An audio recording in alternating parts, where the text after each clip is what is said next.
దేవునికి స్తోత్రం. ఈ ఉదయకాలమున దేవుని మందిరానికి కూడొచ్చిన మీ అందరికీ వందనాలండి. అందరికీ శుభాలు. ప్రభు మిమ్మల్ని మీ కుటుంబాలను మరి ప్రత్యేకంగా దీవించి ఆశీర్వదించునుగాక. దేవుడు మిమ్మను కనికరించునుగాక. ఆయన సన్నిధి కాంతి మీ మీద ప్రకాశింపజేసి మిమ్ములను నడిపించునుగాక. కోడి తన పిల్లలను తన రెక్కల క్రింద భద్రము చేయునట్లు మనలందరినీ దేవుడు తన రెక్కల క్రింద భద్రము చేయునుగాక. కృప కలుగునుగాక, కృప కలుగునుగాక. ఈ నెలంతా దేవుని కృప మనలను నడిపించునుగాక. Amen, amen. బైబిల్ గ్రంథంలో హగ్గయి గ్రంథం, హగ్గయి చిన్న ప్రవక్తల పుస్తకాలు, చిన్న ప్రవక్తల పుస్తకాల్లో హగ్గయి గ్రంథం 1వ అధ్యాయము 13వ వాక్యం, 1:13 చదువుదామా? అప్పుడు యెహోవా దూత అయిన హగ్గయి యెహోవా తెలియజేసిన వార్తను బట్టి జనులకు ప్రకటించినదేమనగా, నేను మీకు తోడుగా ఉన్నాను. ఇదే యెహోవా వాక్కు. దేవునికి మహిమ కలుగును గాక. హల్లెలూయా, హల్లెలూయా. ఇశ్రాయేలీయులలో చాలామంది బబులోను రాజ్యంలో బానిసలుగా ఉన్నారు. ఇశ్రాయేలీయులు దర్యావేసు రాజు పరిపాలనలో బబులోను దేశమందు వారు బానిసలుగా ఉన్న ఆ క్రమంలో, ఆ టైంలో దైవజనుడైన హగ్గయి దేవుని సేవ చేసినట్టుగా మనం చూడవచ్చు. అయితే ఈ హగ్గయి బానిసలుగా ఉన్నటువంటి ఆ ఇశ్రాయేలీయులతో ఆ దేవుని పక్షముగా మాట్లాడిన మాట మనం చదువుకున్నాం. బానిసలుగా కృంగిన స్థితిలో ఉన్న వారిని ఉద్దేశించి హగ్గయి ద్వారా దేవుడు మాట్లాడిన మాట ఏమిటంటే, నేను నీకు తోడుగా ఉన్నాను, నేను మీకు తోడుగా ఉన్నాను. ఇదే యెహోవా వాక్కు. చాలా ధైర్యం ఇచ్చేటటువంటి మాట, మంచి మాట అన్నమాట. దేవునికి స్తోత్రం.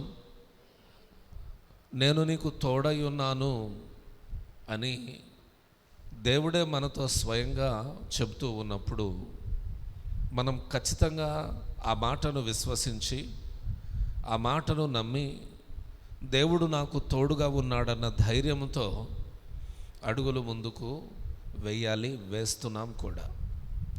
బైబిల్ గ్రంథంలో చాలా సందర్భాలలో ఇటువంటి పదాన్ని దేవుడు వాడడం జరిగింది. నేను నీకు తోడై ఉన్నాను అన్న పదాన్ని చాలా సందర్భాలలో వాడడం జరిగింది. అలాగుననే ఇశ్రాయేలీయులతోనే కాదు, ఆయా సందర్భాలలో భయం భ్రాంతులతో బ్రతుకుచున్న వారిని చూచి దేవుడి మాటను పలికాడు. కష్టాలలో కన్నీళ్లలో బ్రతుకుచున్న వారిని సైతం ధైర్యపరచడానికి నేను నీకు తోడై ఉన్నాను అన్నటువంటి మాటను దేవుడు వాడడం జరిగింది. మన దేవుడు ఎలాంటి వాడో తెలుసు కదా. ఆయన మాట ఇచ్చి మర్చిపోయేటటువంటి పద్ధతి కలిగిన దేవుడు కాదులే, కానీ ఆ మాటను ఎవరికైతే ఇస్తాడో వారి జీవితాల్లో ఆ మాటను చక్కగా నెరవేర్చగలిగిన సామర్థ్యము కలిగినటువంటి దేవుడు మనం ఆరాధిస్తున్నటువంటి దేవుడు. కాబట్టి ఆయన ఎవరికైతే మాట ఇచ్చాడో వారి జీవితాల్లో దేవుడు ఆ మాటను నెరవేరుస్తూ, వారికి తోడై ఉంటూ, వారిని ఒక్క క్షణమైనా విడిచిపెట్టకుండా బలపరుస్తూ నడిపిస్తూ వచ్చాడు. కాబట్టి అలాగున మాటిచ్చి వారి జీవితాల్లో తోడై ఉన్నటువంటి దేవుడు హగ్గయి ద్వారా ఈ ఉదయమున, ఈ నెల ప్రారంభ సమయంలో మనతో కూడా మాట్లాడుచున్న మాట ఏంటంటే, గడిచిన 11 నెలలు నేను నీకు తోడై ఉన్నాను, ఈ 12వ నెలంతా కూడా నేను నీకు తోడుగా ఉంటాను. ఆమేన్, హల్లెలూయా. ఈ 12వ నెలంతా కూడా నేను నీకు అండగా ఉంటాను, నేను నీకు నీడగా ఉంటాను. అని దేవుడు మాట్లాడుతున్నాడు. కాబట్టి ఈ నెలంతా, ఈ నెలలోని 31 దినాలు దేవుడు మనకు తోడయుండి క్షేమము కలుగజేయును అన్న విశ్వాసంతో మనం ధైర్యంగా అడుగులు ముందుకు వేయుదుముగాక. నేను చాలాసార్లు మీతో చెప్పి ఉన్నాను, భయపడము అంటే అవిశ్వాసము, ఆ అవిశ్వాసంతో ఉన్నాము అని అర్థమైందా? భయపడుతున్నాము అంటే అవిశ్వాసంతో ఉన్నాము అని అర్థం. ఎట్టి పరిస్థితులు మన ఎదురున్నా ధైర్యంగా అడుగులు ముందుకు వేస్తున్నామంటే దేవుడు చూసుకుంటాడు అన్న ధైర్యంతో ఉన్నామని దాని అర్థం. కాబట్టి ధైర్యానికి తగిన ప్రతిఫలం, గొప్ప బహుమానముగా దేవుని సహాయం మనకు కలుగుతుంది. మీలో ఉన్న ధైర్యాన్ని విడిచిపెట్టవద్దని భక్తులు చెప్పారు. కాబట్టి మీలో ఉన్న ధైర్యాన్ని విడిచిపెట్టొద్దు. ఏంటి దేవుని పిల్లలకున్న ధైర్యం ఏంటి? దేవుని పిల్లలు దేనిని బట్టి ధైర్యాన్ని తెచ్చుకుంటారు? దేవుని ప్రజలు దేనిని బట్టి అతిశయపడతారని వాక్యం ఉంది. దేవుని పిల్లలకు దేవుడే ధైర్యం. వారికి విస్తారమైన ఆస్తిపాస్తులు ఉండవు, ఒకవేళ ఉన్నా వాటిని పట్టించుకోరు. ఎందుకంటే దేవుడు బలహీనులను, జ్ఞానహీనులను, ఎన్నికలేని వారిని, దరిద్రులైన వారిని ఎన్నుకొని ఉన్నాడు కదా. వారేం చేస్తారంటే వారికి ఏమీ లేకపోయినా దేవుడే మా ధైర్యం అని అడుగులు ముందుకు వేస్తారు. ఒకవేళ ఉన్నా వాటన్నిటిని తర్వాత స్థానంలోనే ఉంచుతారు. మొదటి స్థానం తమ జీవితాల్లో దేవునికే ఇస్తారు. అర్థమవుతుందా? దేవుని ప్రజలు దేవుణ్ణి బట్టి ధైర్యం పొందుకోవాలి. దేవుని ప్రజలు దేవుణ్ణి బట్టి మనం నిబ్బరంగా అడుగులు ముందుకు వేయాలి. కొందరు గుర్రాలను బట్టి, రథాలను బట్టి అతిశయపడతారట. కానీ దేవుని ప్రజలమైన మనం, దేవుడు మనకున్నాడు, ఆయన మనకు తోడుగా ఉంటాడు అన్న ఆ యొక్క ధైర్యము కలిగి మనం అడుగులు ముందుకు వేస్తే ఖచ్చితంగా నేను నీకు తోడుగా ఉంటానని సెలవిచ్చిన దేవుడు మనకు తోడుగా ఉండక మానడు. దేవునికి మహిమ కలుగునుగాక. మనలో అవిశ్వాసం కలిగిందనుకోండి, దేవుడు కూడా నీ అవిశ్వాసాన్ని బట్టి నేను పని చేయలేదు అంటాడు. పేతురును నీళ్ల మీద నడిచి రమ్మన్నాడు. విశ్వాసంతో నడిచొచ్చాడు. కొంతసేపు నడిచాడు. ఎప్పుడైతే గాలిని చూచి భయపడ్డాడో అవిశ్వాసం ప్రారంభమైంది అతనిలో. వెంటనే మునిగిపోయాడు. అతని అవిశ్వాసం అతన్ని ముంచివేసింది. యేసుకు ఎంత దూరంలో ఉన్నాడు పేతురు? దగ్గరలోనే ఉన్నాడు. జస్ట్ అలా చెయ్యి చాచి పేతురును పట్టుకున్నాడు. ఇదిగో గమనించండి, యేసయ్య కళ్ళ ముందే ఉన్న అవిశ్వాసంతో పేతురు మునిగిపోయాడు. యేసు మన హృదయంలోనే నివసిస్తూ ఉన్నా, యేసుకు మనం ఇష్టలముగానే ఉన్నా, యేసయ్య ఎదుట సరైన పరిశుద్ధత, యథార్థత, భక్తి, భయము కలిగిన వారమే అయినా మనలో అవిశ్వాసం ఉంటే మనం కూడా మునిగిపోక తప్పదు. మనం కూడా విడవబడక తప్పదు. అందుకనే దేవుడు నాకు తోడున్నాడనే ధైర్యంతో మనం విశ్వాసంతో ముందుకు సాగాలి. గాఢాంధకారపు లోయలలో నేను సంచరించిన ఏ అపాయానికి నేను, ఎవరన్నారు ఈ మాట? గాఢాంధకారపు లోయలంటే అర్థమైద్దా మీకు? గాఢాంధకారము అంటే చీకటి అని అర్థం. చీకటి కమ్ముకున్న లోయలలో నేను వెళ్ళాల్సి వచ్చినా, చీకటి కమ్ముకొనిన స్థలాలలో నేను నివసించాల్సి వచ్చినా, ఆ చీకటిని చూచి కానీ, నేను నివసించుచున్న ఆ లోయను చూచి కానీ, నేను వెళ్ళాల్సి వచ్చిన ఆ లోయను చూచి కానీ నేను భయపడను. ఎందుకంటే దేవుని యొక్క దుడ్డు కర్ర, దేవుని యొక్క దండం నాకు తోడుగా ఉంటుంది. హల్లెలూయా, హల్లెలూయా. ఎట్టి పరిస్థితులైనను దేవుడు మనల్ని విడిచిపెడతాడా? ఏ పరిస్థితుల్లోనూ దేవుడు మనలను విడిచిపెట్టడు.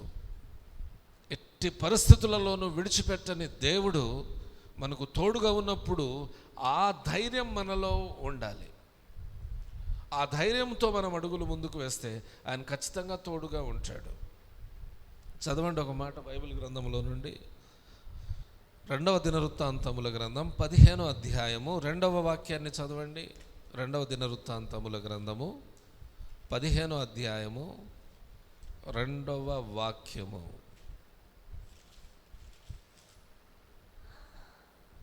ఆసా, యూదావారలారా, బెన్యామీనీయులారా, మీరందరూ నా మాట వినండి. మీరు యెహోవా పక్షపు వారైన ఎడల ఆయన మీ పక్షముగా ఉండును. మీరు ఆయన యొద్ద విచారణ చేసిన ఎడల ఆయన మీకు ప్రత్యక్షమగును. మీరు ఆయనను విసర్జించిన ఎడల ఆయన మిమ్మును విసర్జించును. ఆగండి. రాజు, ఎవరికి రాజు ఇతను? ఆసా యూదులకు రాజు. ఎవరండి? యూదులకు రాజు. తన మీదకి రాబోతున్నటువంటి శత్రువులను చూచి భయపడుతున్న సందర్భంలో, తన రాజ్యంలో తన రాజ్య పరిస్థితులను చూచి భయపడుతున్నటువంటి ఆ టైంలో దేవుని ఆత్మ ఒబేదు కుమారుడైన అజర్యా అనబడినటువంటి ప్రవక్త మీదికి వచ్చి, అతని మీదికి వచ్చి, ఆ ఆత్మ చేత అతడు ఆసాను ఎదుర్కొని, ఆసా అనబడిన యూదుల రాజుతో దేవుడు మాట్లాడుచున్న మాటలు అవి. ప్రవక్త ద్వారా దేవుడే యూదులతో రాజైన ఆసాతో మాట్లాడుతున్న మాట. ఏమంటాడు? మీరందరూ దేవుని మాట వినండి అంటే దేవుడే స్వయంగా అక్కడ మాట్లాడుతూ మీరందరూ నా మాట వినండి. లేకపోతే అక్కడ ప్రవక్త మాట్లాడుతూ ఆసా, యూదావారులారా, బెన్యామీనీయులారా, మీరందరూ నా మాట వినండి. సరే, ఏంటి ఆ మాట అంటే, మీరు దేవుని పక్షమున ఉంటే ఆయన మీ పక్షాన ఉంటాడు. మొదటి మాట అర్థమవుతుందా? మీరు దేవుని పక్షాన ఉంటే ఆయన మీ పక్షాన ఉంటాడు. అర్థం అవ్వాలి, చాలా క్లియర్గానే ఉంది మాట. దేవుడు నీ ప్రక్కన నిలబడాలి అంటే నువ్వు ఎవరి ప్రక్కన నిలబడాలి? హల్లెలూయా. దేవుడు నీ ఇంట్లో ఉండాలంటే నీవు దేవుని ఇంట్లో ఉండాలి. చాలా క్లియర్గా ఉంది కదా. ఒక ఆత్మచేత నింపబడినటువంటి ఒక మనిషి రాజు ఎదుటకు వచ్చి ప్రకటించుచున్న మాటలు ఇవి. మీరందరూ యెహోవా పక్షము వారైతే, యుద్ధ సమయంలో ఎదురున్న శత్రువులను చూచి భయపడుతున్నటువంటి ఆ ప్రజలతో, ఎందుకు శత్రువులను చూచి భయపడుతున్నారు? మీరు దేవుని పక్షాన నిలిస్తే దేవుడు ఖచ్చితంగా మీ పక్షాన నిలుస్తాడు. ఇప్పుడు దేవుడేమో నేను నీకు తోడై ఉంటాను అంటున్నాడు కదా. మనం ఆ మాటను నమ్మితే నమ్మకం ఉన్న చోట దేవుడు ఉంటాడు. హల్లెలూయా. మనం ఆ మాటను నమ్మి దేవుని పక్షాన నిలబడ్డామనుకోండి, దేవుడు మన పక్షాన నిలబడతాడు. దావీదు యొక్క ధైర్యం అదే కదండి. ఎంతమంది శత్రువులు అతన్ని చుట్టూ ముట్టినా, అతన్ని తరిమినా దావీదు యొక్క ధైర్యం అదే. నా ప్రక్కను 1000 మంది పడినను, కుడి ప్రక్కను 10,000 మంది కూలినను, అపాయము నా యొద్దకు రాదు. ఎంత క్లియర్గా మాట్లాడతాడు. ఈ ప్రక్కన 1000 మంది, కుడి ప్రక్కన 10,000 మంది ఉన్నా, కూలినా నాకు మాత్రం అపాయము రాదు. ఎందుకంటే నా దేవుడు నాకు తోడై ఉన్నాడు. నేను దేవుని పక్షాన ఉన్నాను, నా దేవుడు నా పక్షాన ఉంటాడన్నది దావీదు యొక్క ధైర్యం. ఈ అజర్యా అనబడినటువంటి దేవుని ఆత్మచేత నింపబడిన ఈ వ్యక్తి అక్కడ మాట్లాడుచున్న సందర్భానుసారంగా మాట్లాడుతున్న మాటలు, ఈ యుద్ధములో మా పక్షాన ఎవరు లేరని మీరు అనుకుంటారేమో, దేవుని పక్షాన మీరుంటే మీ పక్షాన దేవుడు యుద్ధము చేస్తాడు. హల్లెలూయా. ఎస్, కొన్నిసార్లు మనకు కూడా నేను ఒంటరి వాడిని, ఎవరు నాకు తోడు లేరు, ఎవరు నన్ను ఆదుకునే వాళ్ళు లేరు, ఎవరు నన్ను ప్రేమించే వాళ్ళు లేరు అన్నటువంటి ఆ నిరాశ మనకు కలుగుతూ ఉంది. అవసరం లేదు.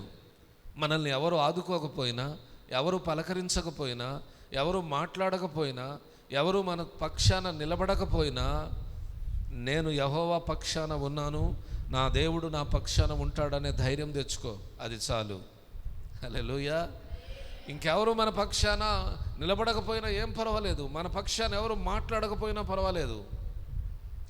మనము దేవుని పక్షపు వారమైతే, దేవుని ప్రక్కన మనం ఉంటే, దేవుని కోసం మనం నిలబడితే, ఎక్కడున్నా మన దేవుడు మన కోసం నిలబడతాడు. షడ్రక్, మేషక్, అబేద్నెగోలు ఎవరి కోసం నిలబడ్డారు? దేవుని కోసం నిలబడ్డారు. అగ్నిగుండంలో కూడా దేవుడు వారి పక్షాన నిలబడలేదా? అక్క, అర్థమైందా? అందుకనే తోడుంటానని చెప్పిన దేవుని పక్షాన మనం ఉంటే ఆ దేవుడు మనకు తోడై ఉంటాడు. సరే, ఈ దైవజనుడు ఇంకేం మాట్లాడుతున్నాడు? మీరు ఆయన యొద్ద విచారణ చేసిన ఎడల ఆయన మీకు ప్రత్యక్షమగును. అంటే అర్థమేంటి? విచారణ చేయడం అంటే ఏంటి? ప్రార్థన చేయడం, ఆయనకు బాధలు చెప్పుకోవడం, ఆయనకు కష్టాలు చెప్పుకోవడం, ఆయనకు అవసరాలన్నీ చెప్పుకోవడం, ప్రభువా అని ఆయన మీద ఆధారపడడం, ఇవన్నీ మనం చేయాలి. అప్పుడు ఏమవుతాడు? ఆయన ప్రత్యక్షం అవుతాడట. అంటే దేవుడు మనకు ప్రత్యక్షమగునట్లుగా మనం దేవుని యొద్ద విచారణ చేయాలి, ప్రార్థన చేయాలి. దేవుడు మన జీవితాల్లో కార్యములు సఫలము చేయునట్లుగా దేవుని ఎదుట మనం ప్రార్థన చేయాలి. ప్రార్థన ద్వారా దేవుని ఆత్మ సహాయం మనకు కలుగుతుంది. ఈ భూమి మీద శక్తి చేత, బలము చేత కార్యాలన్నిటినీ దేవుడు తన ఆత్మ శక్తి చేత జరిగిస్తాడు. కాబట్టి దేవుని యొద్ద విచారణ చేయాలంటే ప్రార్థన చేయాలి. మనుష్యుల యొద్ద విచారణ చేస్తే ఏం ప్రయోజనం కలగదు కదా మనకి. దేవుని యొద్ద విచారణ చేసుకోవడమే, దేవునికి చెప్పుకోవడమే. ఎవరికి చెప్పుకుందామండి?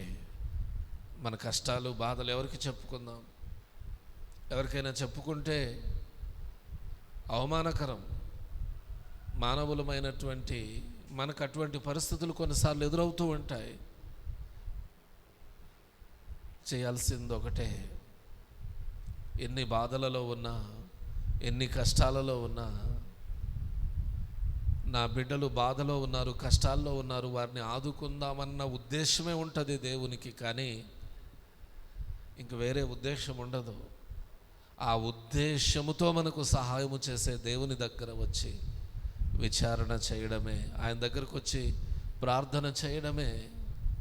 దేవుని మందిరానికి వచ్చింది హన్న, తన మీద పడుతున్న నిందలన్నిటినీ జ్ఞాపకం చేసుకుంటుంది, తన పరిస్థితి మొత్తాన్ని జ్ఞాపకం చేసుకుంటుంది, తన వేదనను మొత్తాన్ని జ్ఞాపకం చేసుకొని బహుగా ఏడుస్తుంది. అయ్యా అయ్యా అయ్యా అయ్యా, నేను అనుభవిస్తున్న నిందలను చూడండి అయ్యా, నేను పడుచున్న బాధలను చూడండి ప్రభువా, నాలో ఉన్న నింద తొలగునట్లుగా ఒక్క సంతానాన్ని, ఒక్క కుమారుణ్ణి ఇస్తే ఆ కుమారుణ్ణి నీకే ఇచ్చేస్తాను ప్రభువా. మనుషులు నిందలను తొలగించలేరని అర్థమైంది హన్నాకి. నాకున్న కరువును మనుషులు తీర్చలేరు అని అర్థమైంది హన్నాకి. దేవుని దగ్గరే విచారణ చేసింది. బహుగా ఏడ్చి ఏడ్చి ఏడ్చి ఏడ్చి ప్రార్థన చేస్తుంటే అక్కడున్న దైవజనుడు కూడా ఆమెను గురించి ఈమె ద్రాక్షారసం తాగి ఇలా చేస్తుంది అనుకున్నాడంట. అంతగా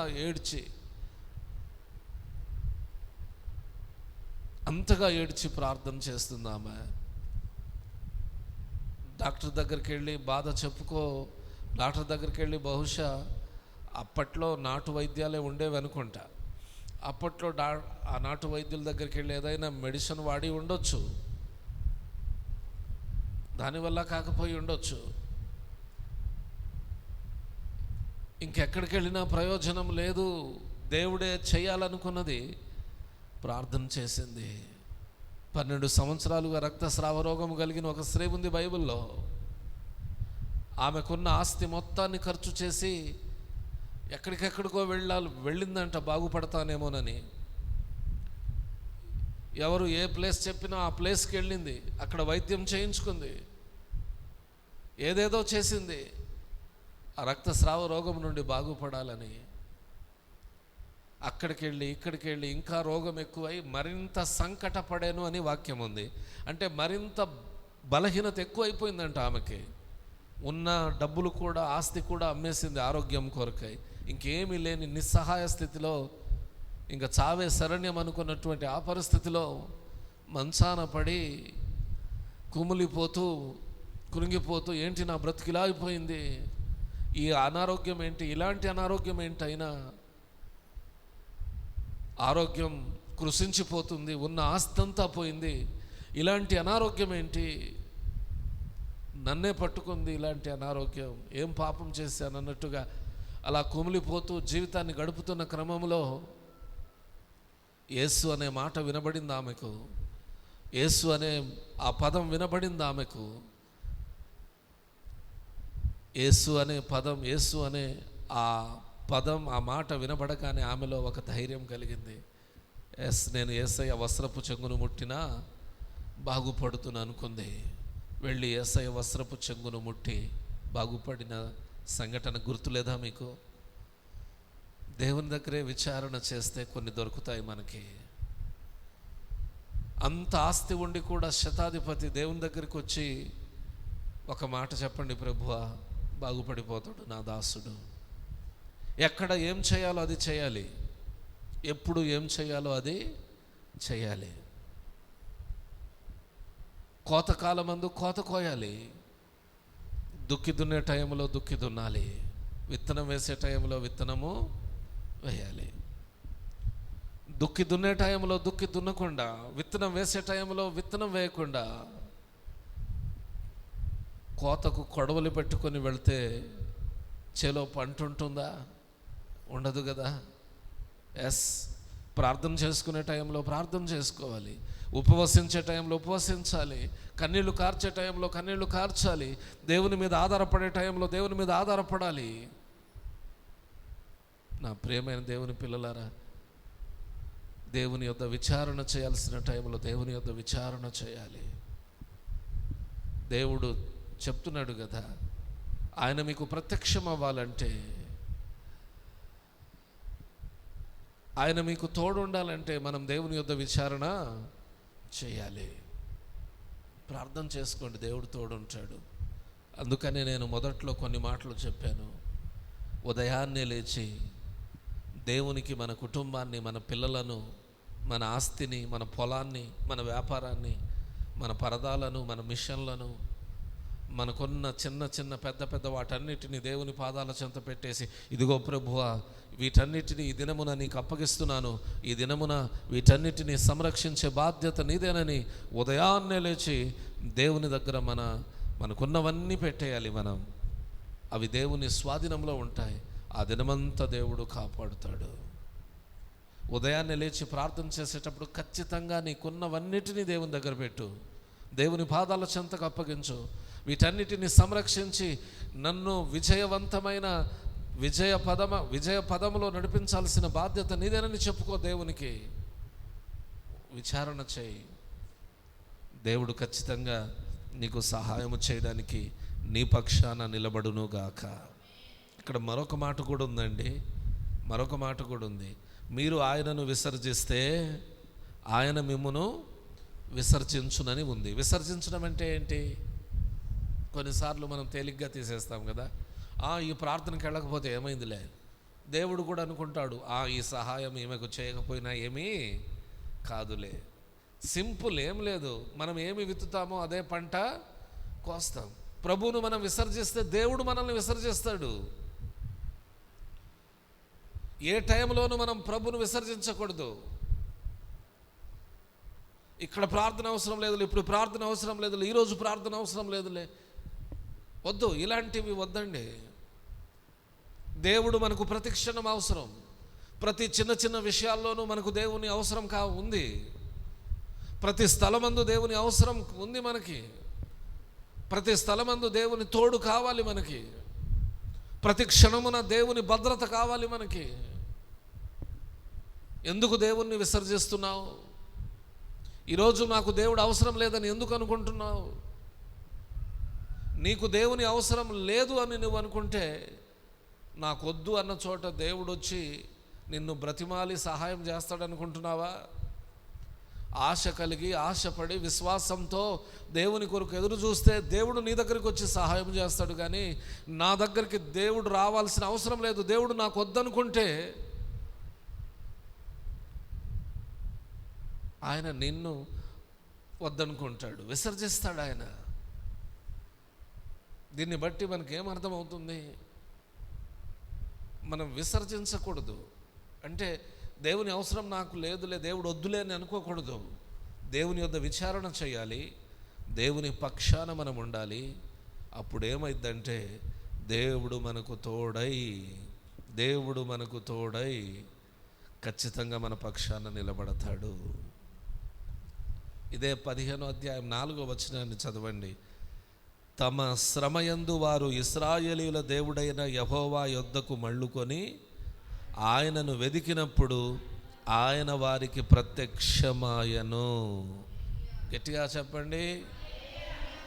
యూదా ప్రజలు శ్రమలో ఉన్నప్పుడు వారందరూ దేవుని తట్టు తిరిగి, వారందరూ దేవుని వైపుకు మళ్ళుకొని, ప్రభువా, ఈ శ్రమలో నుండి, ఈ శోధనలో నుండి, ఈ చింతలో నుండి, ఈ వేదనలో నుండి నీవే మమ్మల్ని విడిపించగలవని అందరూ దేవుని ఎదుట సాగిలపడి నమస్కారం చేశారట. అప్పుడు దేవుడు వారికి ప్రత్యక్షమయ్యాడట. దేవుడు నీకు తోడుగా ఉండాలనుకుంటున్నాడు.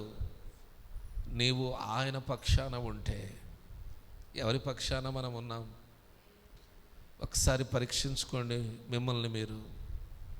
మనల్ని మనం చక్కగా పరిశీలన చేసుకునే టైంలో మనం ఉన్నాం. మనం ఎవరి పక్షాన ఉన్నాం? ఎవరి దగ్గర విచారణ చేస్తున్నాం? దేని మీద ఆధారపడుతున్నాం? ఉగ్రత దినమందు ఆస్తి అక్కడికి రాదంట. ఆస్తి పాస్తులను చూచి మీరు మాంస సంబంధమైన బాహువును అండగా చేసుకోబాకండి. అర్థమైందా? ఉగ్రత దినమందు ఆస్తి అక్కరకు రాదంట. మరి ఉగ్రత నుండి తప్పించగలిగిన దేవుడు ఆ టైంలో కావాలి. ఆయన అన్ని సమయాలలో చాలిన దేవుడు, ఆయన అన్ని వేళలలో చాలిన దేవుడు ఆయన.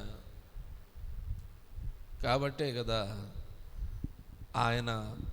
ఆయన యొద్ద మన విచారణ చేయవలసినటువంటి అవసరం ఉందని చెప్తుంది.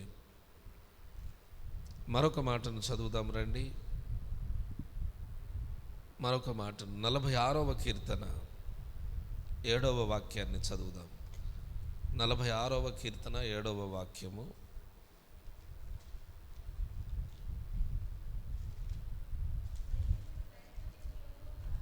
నలభై 6:7 సైన్యములకు అధిపతి అగు యెహోవా మనకు తోడై ఉన్నాడు. యాకోబు యొక్క దేవుడు. మనం దేవుని పక్షాన నిలబడితే, దేవుని యొద్ద మనం విచారణ చేస్తే, ఆయన మనకు తోడై ఉండడంతో పాటు, ఆయన తోడై ఉంటే మనకు లాభం ఏంటి అని అనుకోవచ్చు. ఆయన మనకు ఆశ్రయమై ఉంటాడు. పడిపోతున్న వేళ పడిపోకుండా చేయి పట్టుకుంటాడు. మునిగిపోతున్న వేళ మునిగిపోకుండా చేయి పట్టి లేవనెత్తుతాడు. మంచాన పడి ఉన్నప్పుడు చేయి పట్టి లేవనెత్తుతాడు. పేతురు అత జ్వరంతో బాధపడుతూ మంచాన పడిందంట. లేమ్మా లే అని చేయి పట్టి లేవనెత్తితే, దేవా నన్ను బాగు చేసినందుకు నీకు స్తోత్రం అని చెప్పి యేసయ్యకు మంచి ఆహార పదార్థాలు వండి పెట్టిందంట. దేవునికి మహిమ కలుగును గాక. ఆశ్రయదుర్గమైన దేవుడు, అవును, ఆదుకునే దేవుడు. చెయ్యి పట్టి లేవనెత్తుతాడు ఆయన. పడిపోకుండా వెనక ఇదిగో ఇలాగ తట్టుకుంటాడు. అన్ని సమయాలలో చాలిన దేవుడు ఆయన. ఇప్పుడు మనం చర్చి కట్టేటప్పుడు పిల్లర్స్ వేసి పైన స్లాబ్ వేసాం, తర్వాత గోడలు కట్టాం. పైన స్లాబ్ పడిపోకుండా స్లాబ్ని ఆదుకున్నది, ఎత్తుకున్నది ఎవరు? పిల్లర్స్ కదా. అలాగుననే ఈ భూమి మీద మనకు కూడా మనలను ఆదుకోవడానికి ఒక పిల్లర్ కంటే బలమైన దేవుడు మనకు కావాలి. ఆయనే మనం ఆరాధిస్తున్న సైన్యములకు అధిపతియగు యెహోవా. ఆయన మనకు కావాలి. ఆయన మనకు ఆశ్రయంగా ఉండాలి అంటే మనం ఆయన వారంగా ఉండాలి. మనమందరం ఈ సమయంలో దేవుని మందిరానికి వచ్చామంటే ఆయన వారమే. అయినప్పటికీ చిన్న చిన్న లోపాలు మనలో ఏదైనా ఉంటే సరిచేసుకొని దేవుని కృపను స్వతంత్రించుకుందాం. ఈ నెలంతా దేవుడు మనకు తోడయుండునుగాక. ఈ నెలంతా దేవుడు మనకు ప్రత్యక్షమగునుగాక. ఈ నెలంతా దేవుడు మనకు ఆశ్రయ దుర్గమై నడిపించునుగాక. దేవుడు ఈ మాటలను ఈ నెలంతా మన జీవితాల్లో నెరవేర్చి ఫలింపజేయునుగాక. ఆమేన్.